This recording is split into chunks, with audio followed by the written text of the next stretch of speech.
I mean, history also says that lots of huge stars kept coming in and out of Kamat Photo Flash. For example, Raj Kapoor, Bimal Roy, Kamal Amrohi, Vijay Anand. First film in the archive is Motilal Ji's Gajre, which is in 1948.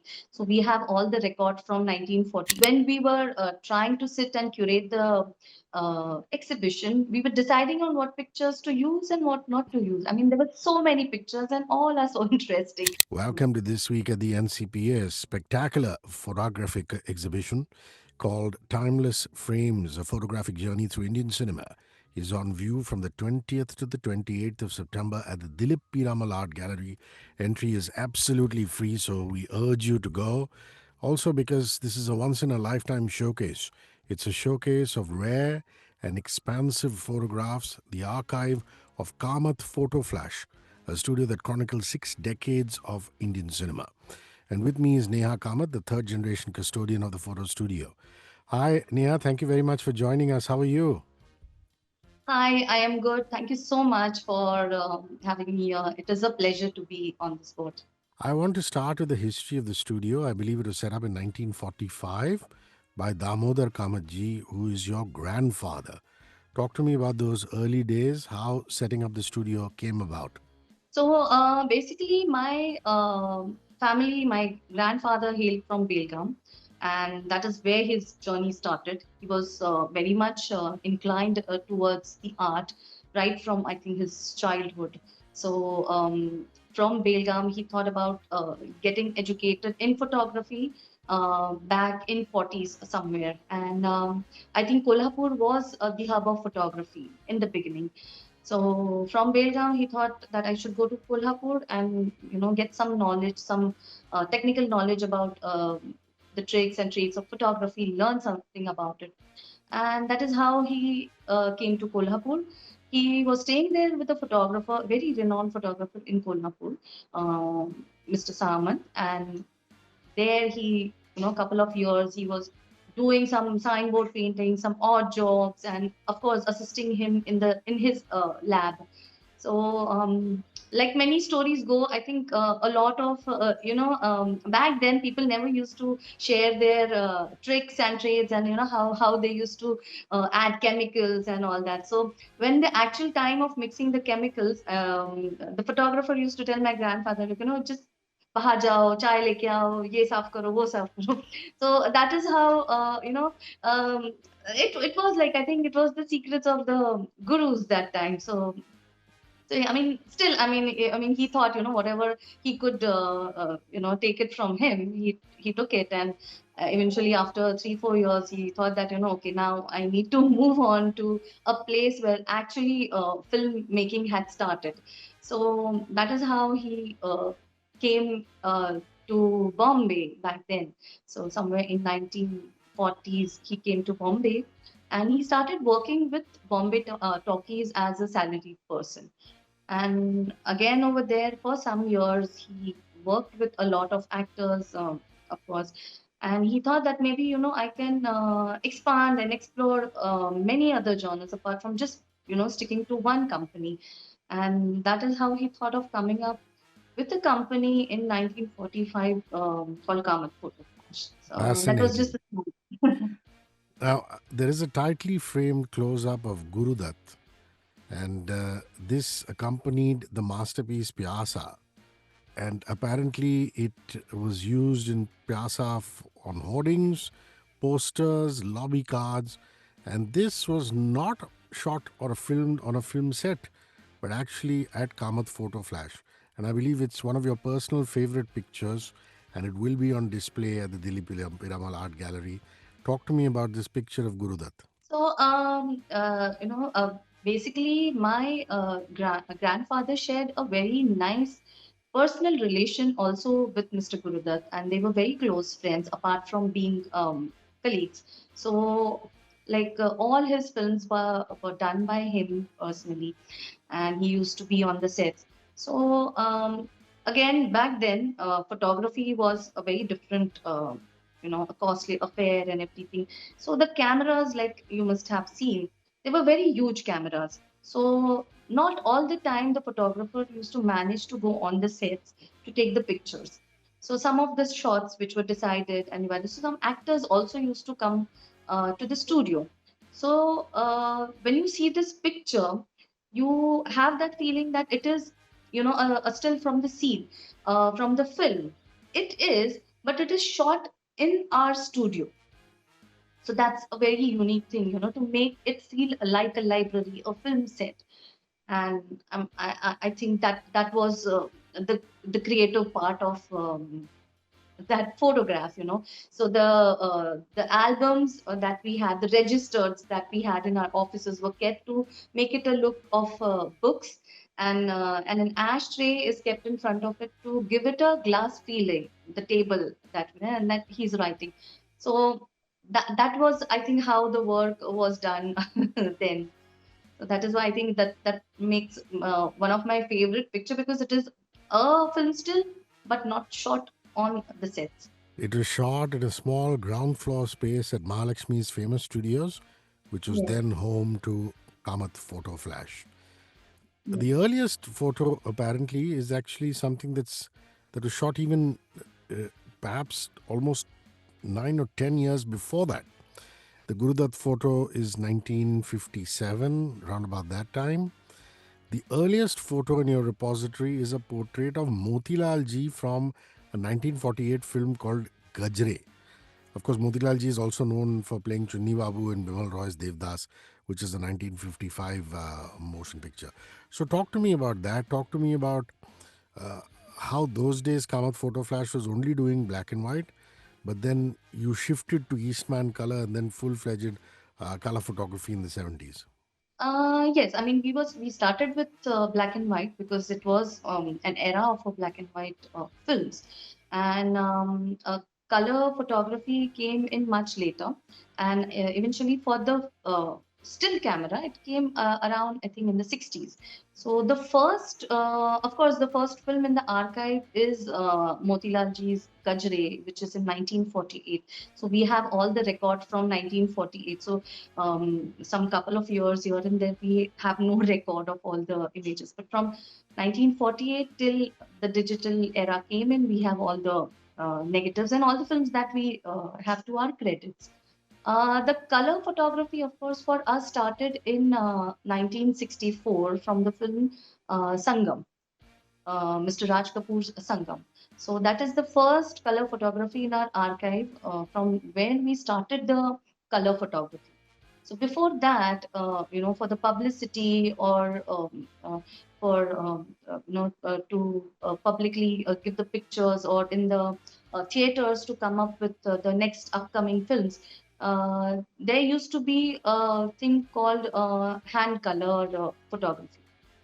So on the black and white photo, we used to hand paint it with color to give it a color effect, because photography was very costly and it was not like, all the pictures were needed. Some of them which were supposed to go for the publicity were only hand painted and given out as a lobby cards in theaters, and they were displayed in theaters.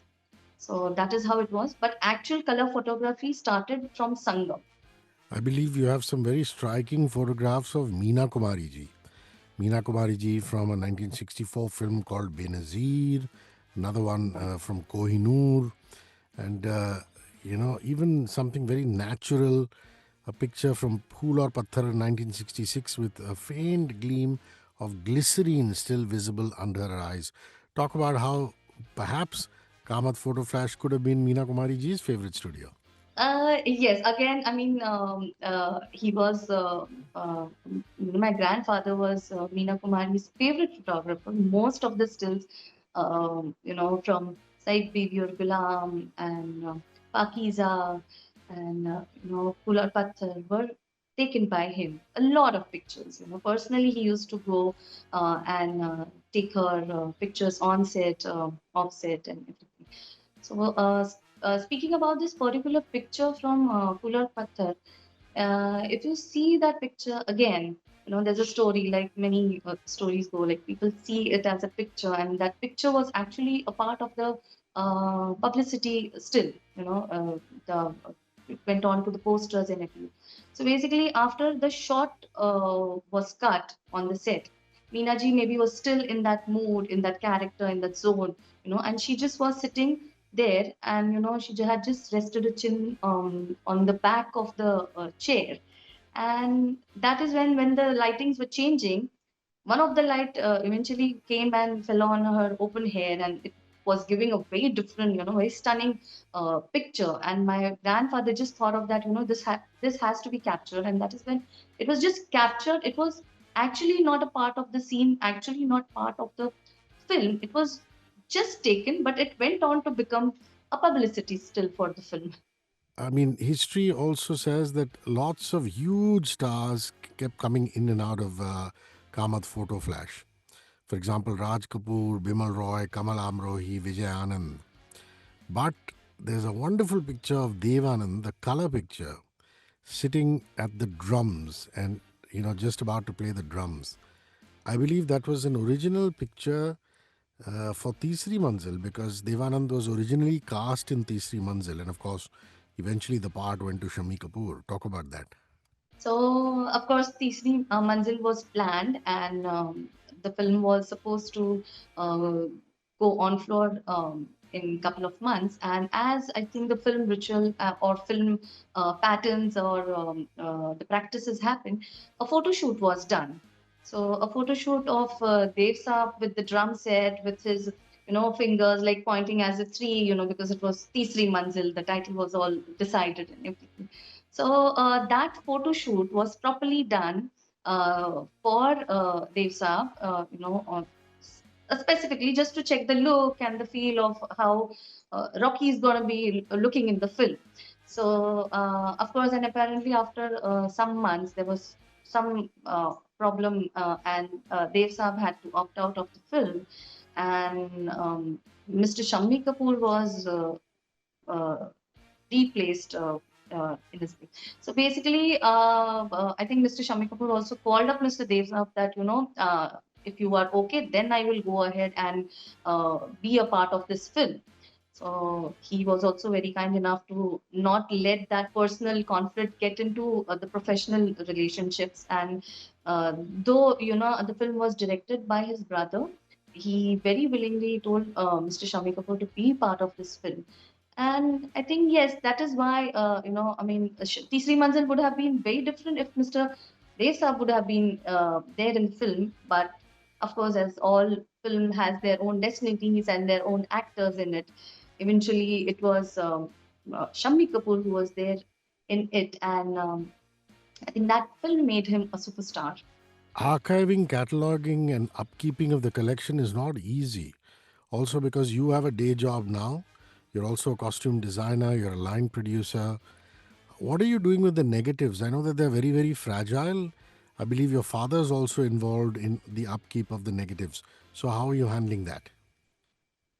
So, of course, I mean, basically now it has become an archive, a huge archive. We've been preserving all the negatives, and just randomly to tell you account, it is 3 lakhs and over negatives.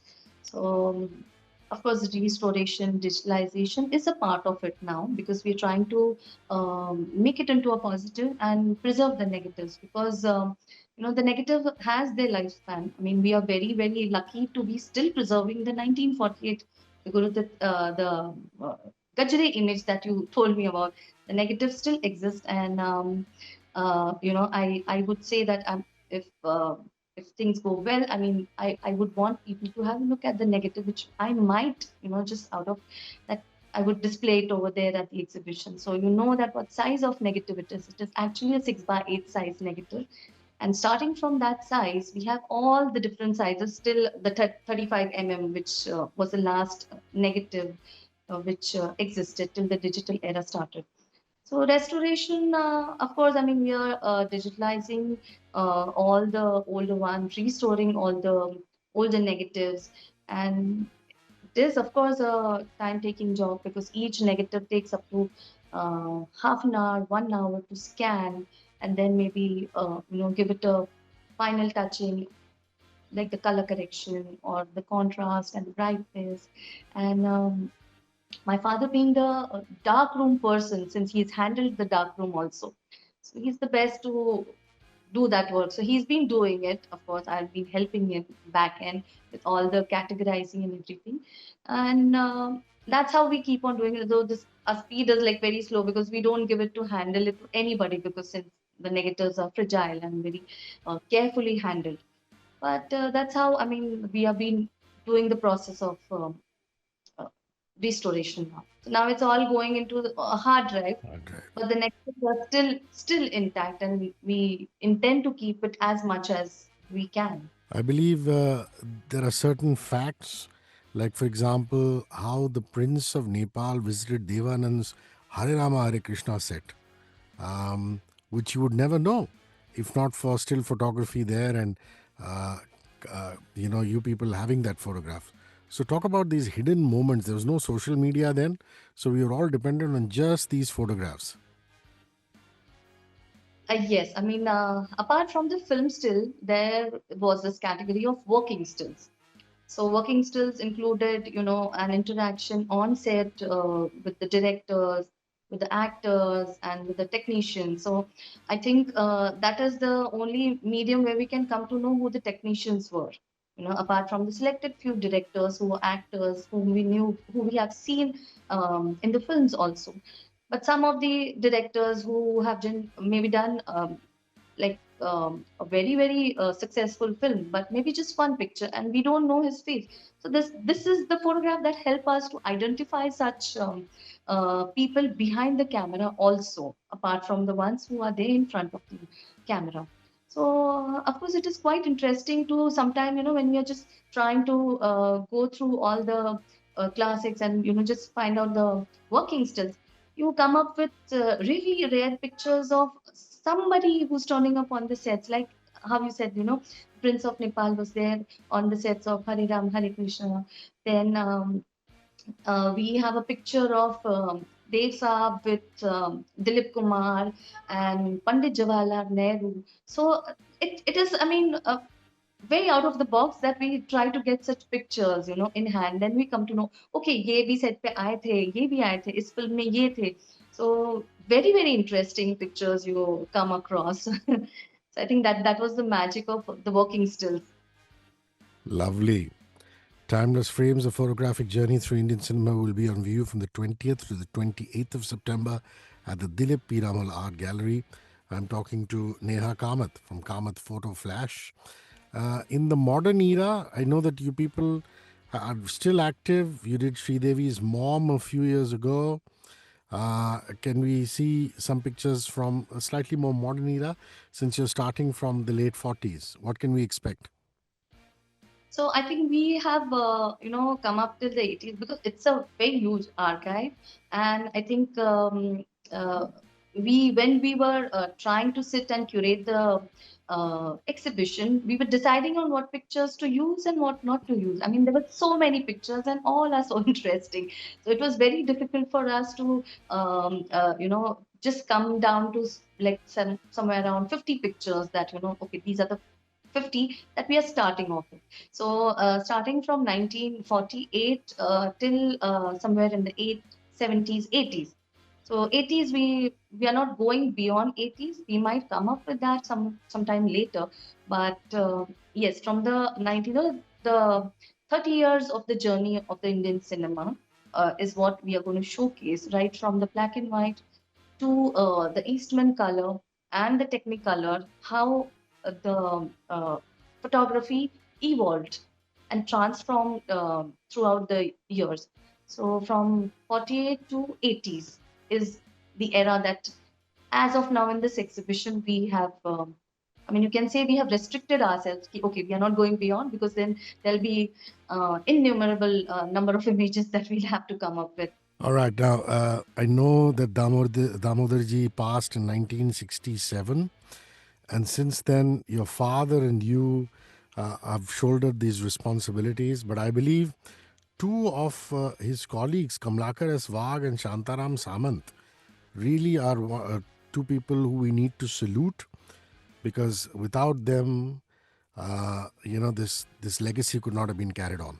Yes, of course. I mean, unfortunately, he passed away very early, and his birth and death is on the same day. That's 27th November 1923 to 1967. So, I never got a chance to see him or meet him because 67 was when my father was 13 years old when he passed away. So till the time, the brothers became major and could handle the business. Two of his colleagues and the trusted friends, you could say, they handled the business very, very gracefully. And, otherwise, maybe if not for those two people, I think this. I would not be here today and I would not be talking about this today. It would have been closed down back then only. But the way they thought that his vision should be alive, and from there they took the company till my father was actually ready to take the work and continue with the journey. So I think because of without these two people, nothing was possible. The Kamat Photo Flash would have not been here today where it is. And I want to specially mention that Mr. Samant was the same photographer with whom my grandfather worked. He eventually came to Bombay and he was a part of Kamat Photo Flash till his last days. Wow, that's some serious history there. Timeless Frames, a Yes. photographic journey through Indian cinema presented, is also uh, has a couple of very important people involved with it. One is it's presented by Shivdat Das, who's the chairman of the Shivdat Das Charity Foundation. And then there's Parvez Damania, who's an aviation expert and connoisseur of the arts. And Mark Manuel, writer, columnist, and former editor of Bombay Times, has curated and carefully selected these photographs. And of course, they are at the Dilip Piramal Art Gallery. Anything you want to say about your partners as well as the art gallery before we sign off? Of course, I'm really, really grateful to Mr. Shivdat Das, Mr. Parvez Damania, Mr. Mark Manuel, and of course the NCPA and the team who has been very, very forthcoming for this exhibition. And I am so glad and thankful to all these people. Of course, Mr. Damania for thinking of doing this exhibition, and eventually Mr. Shivdat for getting all this thing done. And it was really great. This is, I think, the first exhibition in Mumbai that we are doing.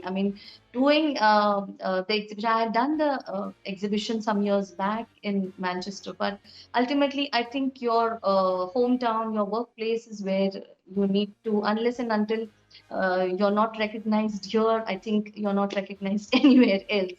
So, Mumbai and Bombay being our hometown, our work town, I think the biggest opportunity for us, as uh, the the legacy as it continues, to showcase the archival pictures uh, to the public in Mumbai, and I think I'm really grateful for all this.